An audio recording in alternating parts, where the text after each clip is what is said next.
दर्शकों, हरिओम, जय श्री राम। ज्योतिष सीखो कड़ी में आज मैं लेके आया हूँ नक्षत्र ज्योतिष। क्योंकि जो ज्योतिष सीखने के इच्छुक होते हैं उनकी नक्षत्र ज्योतिष सीखने की बहुत इच्छा होती है।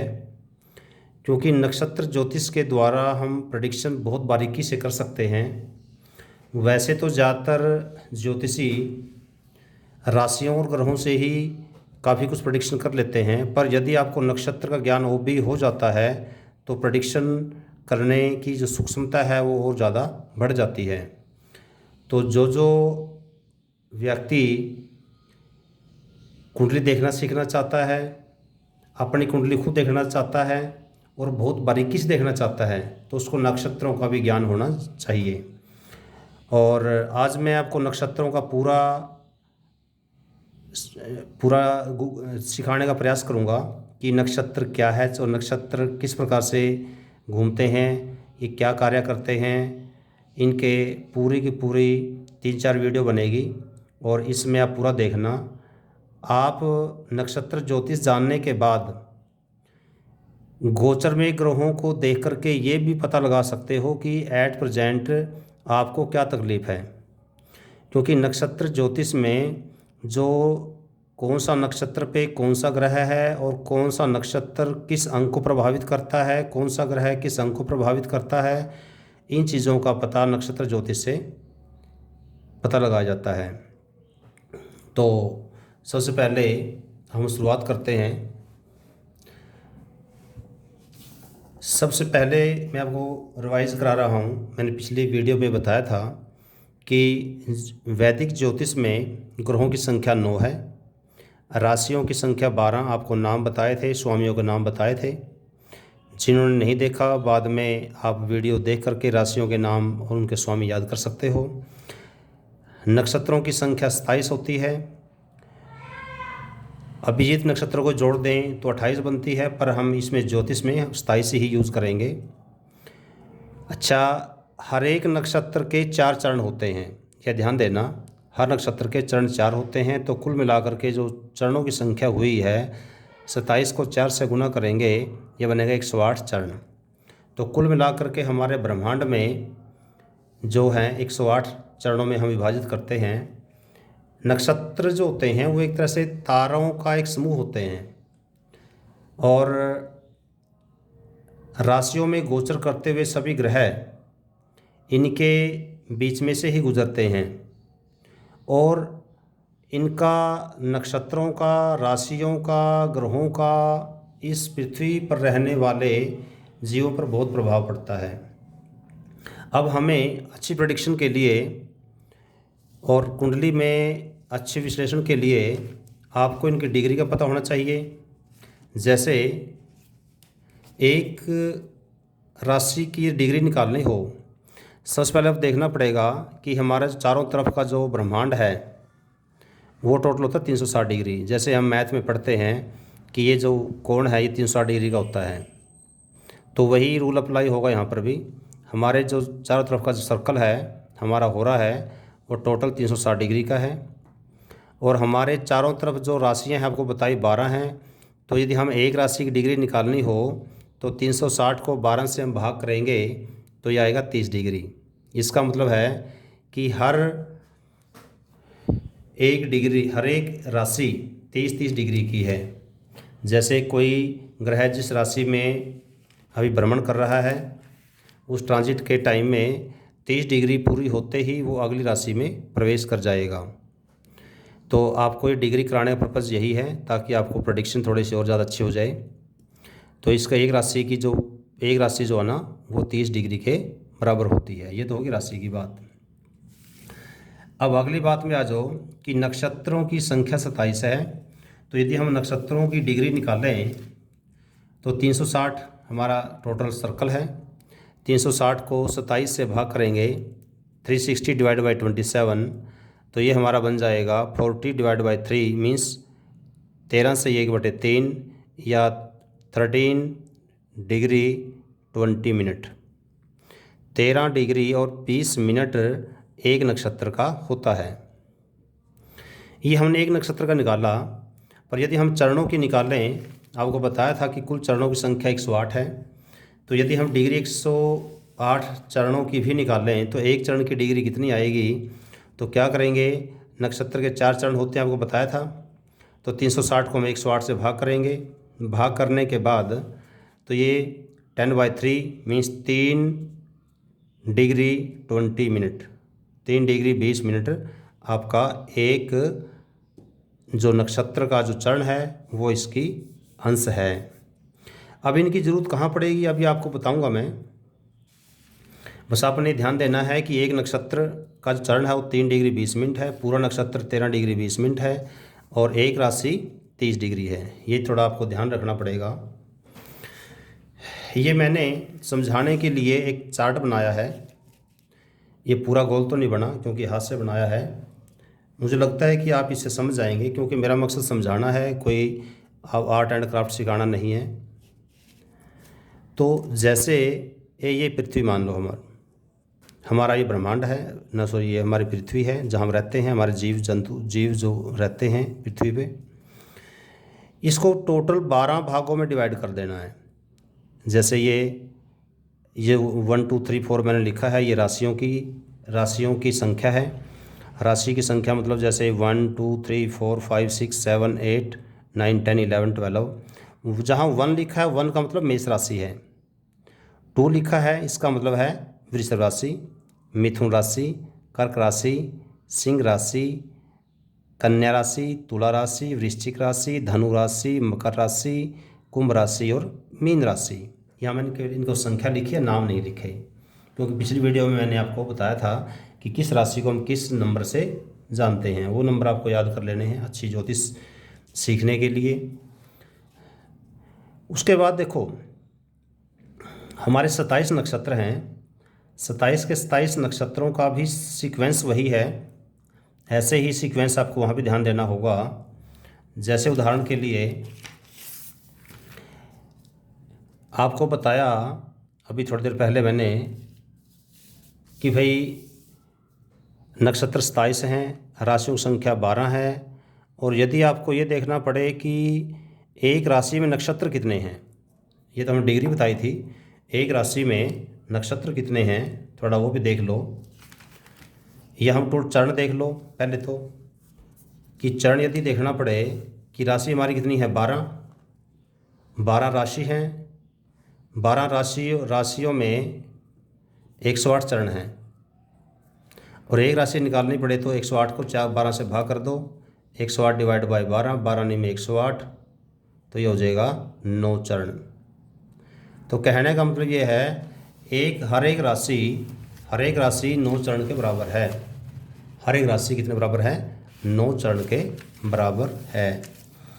तो एक राशि में 9 चरण कैसे, इनके जो नक्षत्र हैं, नक्षत्रों की जो नंबर है, जैसे राशियों की नंबर निर्धारित हैं ऐसे इनके नक्षत्रों के नंबर भी 27 के 27 निर्धारित हैं। शुरुआत जो होती है वो नक्षत्र नंबर 1 से होती है, ऐसे ही राशि नंबर 1 से ही होगी। जैसे उदाहरण के लिए राशि नंबर 1 मेष राशि है। आपको बताया था अभी कि एक राशि में 9 चरण होते हैं और एक नक्षत्र के 4 चरण होते हैं। तो इसका मतलब ये हुआ कि मेष राशि में जो नक्षत्र हैं, अश्विनी नक्षत्र जो पहला नक्षत्र है उसके 4 चरण रहेंगे, पहला, दूसरा, तीसरा, चौथा। भरणी नक्षत्र के इसके भी 4 चरण रहेंगे, पहला, दूसरा, तीसरा और चौथा। टोटल कितने चरण हो गए, 8। अब बचा 1। ऐसे ही इसी राशि में कृतिका नक्षत्र का केवल पहला चरण होगा। टोटल चरण तो इसके भी 4 होते हैं पर इसका केवल पहला चरण होगा, अर्थात टोटल 9 चरण हो गए हमारे। 4 चरण अश्विनी के, 4 चरण भरणी के और एक चरण कृतिका का। 9 चरण मेष राशि के अंदर रहेगा। अगला जो चरण है कृतिका नक्षत्र के अगले जो 3 चरण हैं, दूसरा, तीसरा और चौथा, ये अगली राशि नंबर 2 वृषभ राशि के पार्ट होंगे। अर्थात यदि कोई ग्रह गोचर करता हुआ यहाँ से यहाँ जब प्रवेश करेगा, कृतिका से कृतिका में ही प्रवेश करेगा। कृतिका नक्षत्र चरण नंबर 1 से जब कृतिका के चरण नंबर 2 में प्रवेश करेगा तो इसका मतलब ये है कि चरण चेंज होगी, नक्षत्र वही होगा पर राशि चेंज हो जाएगी। तो ऐसे ही कृतिका के 3 चरण बचे हुए हैं, रोहिणी नक्षत्र के पूरे चारों चरण, पहला, दूसरा, तीसरा, चौथा। ऐसे मृगशिरा के पहले 2, क्योंकि इसमें क्या हुआ, 3 चरण तो इसके हो गए, 3 और 4 7, हमें 2 और चाहिए, तो मृगशिरा के 2 चरण के बाद ये 9 पूरे के पूरे चरण हो जाएंगे। ऐसे ही तीसरी राशि के अंदर मृगशिरा जो राशि है, नक्षत्र है, तो इसके जो बाकी के जो 2 चरण बचे हुए हैं, कौन कौन से, तीसरा और चौथा, वो यहाँ आ जाएंगे तीसरी राशि में, मिथुन राशि में। इसी प्रकार से ये पूरा का पूरा एक हमारा जो काल चक्र है, पूरा ब्रह्मांड है, ये ऐसे है। अब है क्या, जो हमारे राशियाँ हैं और नक्षत्र हैं ये फिक्स हैं।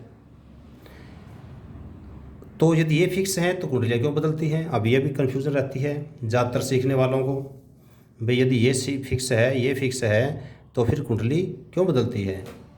अब मूवेबल क्या है? मूवेबल एक तो है पृथ्वी और दूसरा है ये हमारे ग्रह सारे के सारे। अब कैसे? जैसे अभी मैंने एट प्रेजेंट की कुंडली बनाई है, ये 21 फरवरी 2021 की बात कर रहा हूँ मैं, 5:29 शाम के, कुरुक्षेत्र हरियाणा इंडिया से मैं इस समय आपको सिखा रहा हूँ। ये लगन कुंडली है, जन्म कुंडली। अभी कर्क लगन की कुंडली है। आप देखोगे कि इसमें जो संख्या लिखी हुई है यहाँ 4 है, इसका मतलब कर्क लगन है। लगभग कुछ टाइम बाद, क्योंकि लगभग हर 2 घंटे बाद लगन बदलता है, तो यहाँ 5 नंबर आ जाएगा, 5 नंबर यहाँ आ जाएगा, तो 4 यहाँ चला जाएगा, 3 यहाँ चला जाएगा, 2 यहाँ आ जाएगा, 1 नंबर यहाँ जाएगा, ठीक है। कुछ टाइम बाद, उसके 2 घंटे बाद यहाँ 6 नंबर आ जाएगा, तो 6 नंबर यहाँ आएगा, तो 5 यहाँ आ जाएगा, 4 यहाँ, 3 यहाँ, 2 यहाँ, 1 यहाँ से स्टार्ट हो जाएगा फिर, ठीक है। आप यदि अभी कुछ समझ में आ गया हो तो इसका मतलब ये है कि हर 2 घंटे के बाद हमारी जो ये लगन कुंडली बदलती है, क्योंकि इसमें राशियाँ अच्छा है कि इसमें बात ध्यान देनी है आपने, लगन चेंज हुआ, राशियों ने अपना घर बदल लिया, और यहाँ पर जो इनके अंदर बैठे हुए ग्रह उसी राशि में रहेंगे, उसी घर में नहीं रहेंगे, उस राशि में ही रहेंगे। उदाहरण के लिए अब यहाँ देख लो, जो मैंने आपको बताया था कि ये नहीं बदलते, राशियाँ भी नहीं बदलती। चेंज क्या होता है? एक तो हमारी पृथ्वी मूव करती है और हमारे ग्रह मूव करते हैं। जैसे उदाहरण के लिए, जैसे हम अभी बात करते हैं जैसे कर्क लगन की, क्योंकि लगन हम उसे बोलते हैं जिस समय जन्म होता है जातक का, उस समय जो राशि उदय हो रही होती है उसे हम लगन बोलते हैं। जैसे इस समय जब कुंडली बनी तो उस समय पूर्व में कर्क राशि उदय हो रही थी, तो क्या हुआ, ये कर्क मान लिया। कुछ टाइम बाद क्या होगा, जैसे पृथ्वी घूम रही है, उदाहरण के लिए जैसे अभी यहाँ पूर्व की तरफ थी, ये वाली राशि थी, पृथ्वी जब ऐसे घूमेगी, जो हम यहाँ बैठे हुए लोग हैं, अब हमें इसकी बजाय, ये तो यहीं का वही है, राशियाँ नहीं बदल रही, चेंज क्या हो रहा है, पृथ्वी मूव कर रही है। तो अब इस जगह पर 5 नज़र आएगा, कुछ टाइम बाद यहाँ पर 6 नज़र आएगा, राशियाँ वहीं की वहीं हैं, केवल घूम क्या रहा है, अंदर का पार्ट घूम रहा है जहाँ बैठे हैं। तो इस वजह से क्या होता है कि लगन हर 2 घंटे बाद बदलता है। राशियाँ वहीं के, ब्रह्मांड में राशियाँ वहीं की वहीं खड़ी हैं, ब्रह्मांड में जो नक्षत्र है वो भी वहीं के वहीं खड़े हैं, इसमें कोई मूवेबल नहीं है। मूवेबल जो है वो जो हम जहाँ रहते हैं वो है, और हमारे ग्रह हैं। अब होता क्या है, जैसे थोड़ी देर एक बात और बताता हूँ आपको। जैसे अभी यहाँ पर राशि नंबर 8 में केतु है, तो केतु राशि नंबर 8, तो राशि नंबर 8 में यहाँ केतु है, देखो ब्रह्मांड में। राशि नंबर 10 में गुरु शनि बुध हैं, 10 में गुरु शनि और बुध हैं। 11 नंबर में शुक्र और सूर्य हैं, 11 नंबर में शुक्र और सूर्य हैं। 1 नंबर में मंगल है तो 1 नंबर में मंगल है, 2 नंबर में चंद्र राहु है, 2 नंबर में चंद्र और राहु हो गए। कुछ टाइम बाद जब यहाँ पर लगन 5 आ जाएगा, आपको बताया था कि जब ये 5 आएगा तो 4 यहाँ जाएगा, 3 यहाँ, 2 यहाँ और 1 यहाँ। उस समय क्या होगा, राशियाँ वहीं की वहीं रहेंगी। अर्थात 1 नंबर में मंगल है तो जैसे 1 नंबर में मंगल है तो बाद में 1 नंबर में मंगल ही रहेगा। यदि 1 नंबर यहाँ आएगा तो मंगल यहाँ आ जाएगा। 2 नंबर में चंद्र राहु है तो 2 नंबर में जो 2 नंबर में चंद्र राहु है तो 2 नंबर जहाँ भी होगा, जैसे यदि 1 नंबर यहाँ है, 2 यहाँ आएगा तो यहाँ चंद्र राहु आ जाएंगे। तो कहने का मतलब ये है कि ग्रह राशि के साथ रहेंगे। एट प्रेजेंट किस राशि में है। अब आपको लगेगा कि भाई यदि राशि में रहते हैं तो मूव क्या हो रहा है। बिल्कुल मूव होते हैं। मूव कैसे कि जैसे मंगल है, 45 दिन एक राशि में रहता है। चंद्र राहु है और केतु है, ये दोनों के दोनों 18 महीने अपने एक राशि में रहते हैं। तो जैसे ही 45 दिन के बाद एक राशि से दूसरी राशि में प्रवेश करेगा और राहु भी जैसे अभी इस दूसरी राशि में है राहु और केतु 8वीं राशि में है, वृश्चिक में है। कुछ समय बाद ये भी मूव करेंगे। बस ये होता है कि राहु और वक्री चलते हैं, राहु और केतु क्या चलते हैं, वक्री चलते हैं, और बाकी सब ग्रह सीधे चलते हैं। हाँ, कुछ स्थिति में सूर्य के प्रभाव से कुछ वक्री हो सकते हैं, वो अलग चीज़ है, पर राहु और केतु तो हमेशा ही वक्री रहते हैं। अर्थात जैसे मंगल 1 से दूसरी राशि में जाएगा और उसके बाद 2 से 3 में जाएगा, 3 से 4 में जाएगा। हर 45 दिन बाद राशि ऐसे बदलती रहेगी मंगल की। राहु जैसे अभी 2 नंबर राशि में है, 18 महीने रहेगा। 18 महीने के बाद राशि नंबर 1 में आएगा, 3 में जाएगा ये, तो राशि नंबर 1 में आएगा। उसके बाद फिर 12 में, फिर 11 में। राहु और केतु ऐसे उल्टे चलते हैं। तो ये था, मैंने प्रयास किया समझाने का कि भाई ये कुंडली किस प्रकार से बदलती है और किस प्रकार से ये नक्षत्र का क्या रोल है। अगली वीडियो में मैं इनके नक्षत्रों के सभी के नाम, क्योंकि नक्षत्रों के मैंने नोट्स तो बना लिए हैं पर वीडियो लंबी हो जाएगी, इस कारण से मैं इसको अगली वीडियो में ही दूंगा।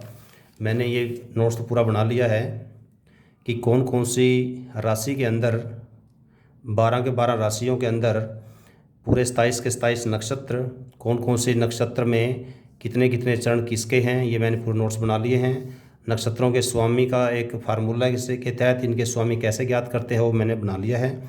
तो अगली वीडियो में ये ज़रूर देखिए। तो अभी आज जो बेसिक ज्योतिष में इन ग्रहों की डिग्री निकालना सिखाई और इसको बताने का प्रयास किया कि किस प्रकार से लगन बदलता है, किस प्रकार से ग्रह चेंज होते हैं, नक्षत्र का संबंध और राशियों का संबंध हमारा फिक्स है, ठीक है, कितने डिग्री पे क्या है, ये सारा कुछ आपको बताने का प्रयास किया। अगली वीडियो में फिर और डिटेल में बताऊंगा। इस पे नक्षत्र ज्योतिष पे लगभग 8-10 वीडियो बन सकती हैं, क्योंकि इनके नक्षत्रों के स्वामी बताने हैं, नक्षत्रों के फिर आगे अंगों के नाम बताने हैं, और उसके बाद ग्रहों के इनके जो स्वामी ग्रह हैं वो बताने हैं। तो इस प्रकार से सारा देखना, और जब आप उसको सारा देख लोगे तो मुझे लगता है कि आप अपनी कुंडली अच्छी देख पाओगे। आपको किसी ज्योतिषी के पास जाने की ज़रूरत नहीं पड़ेगी। तो दर्शकों, पुनः हरिओम। आप इस वीडियो को लाइक करना, शेयर करना। यदि आपको लगता है कि मैं मेहनत जो कर रहा हूँ इसका फ़ायदा औरों को भी होना चाहिए, तो आपको थोड़ा कमेंट देना है, अप्रिशिएट करना है। ये सही समझ में आया नहीं आया, सुझाव दे सकते हो कि क्या करना चाहिए। इसमें आपको समझने में कोई दिक्कत रही हो तो भी बता सकते हो, ताकि मैं अगली वीडियो में थोड़ा और इम्प्रूव करूँ पढ़ाने के तरीके में। वैसे कोशिश तो मैंने यही की है कि मैं इस तरह से पढ़ाऊँ। धन्यवाद।